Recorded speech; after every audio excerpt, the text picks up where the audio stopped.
దెయ్యం పట్టింది నాయన, దెయ్యం ఉదించని ప్రార్థన చేస్తారు.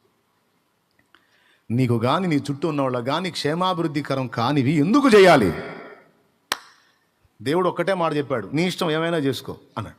అబ్బా ఏం చెప్పావు దేవా, థ్యాంక్ యూ, అస్సలు సూపర్ తండ్రి, నిజంగా అసలు చేసుకోబా, నీ ఇష్టం, నీకు అన్నిట్లో ఫ్రీడమ్ ఇచ్చావా, ఏమైనా చేసుకోబా, అవునా ప్రభా, ఏమైనా చేసుకోవచ్చు, ఏమైనా చేసుకోపో, అవును నిజంగా ప్రభా, నిజంగా చేసుకోపో. కానీ ఒక్కటి, ఒక ఎదిగిన కొడుకుగా, ఒక ఎదిగిన కూతురుగా ఇంకా నిన్నేమని కొట్టేది, నీకేమని బుద్ధి చెప్పేది? ఎదిగిన కొడుకుగా, ఎదిగిన కూతురుగా నువ్వు ఉన్నావు.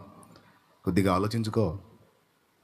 నువ్వు చేసే అర్థవంతమైనయో అర్ధరహితమైనయో, పనికొచ్చాయో పనికి మాలినయో, చూసిన వాళ్ళు ఊసాయో లేకపోతే నేర్చుకునేయో కాకపోతే చూసి చెయ్యి అంతే అంటాడు.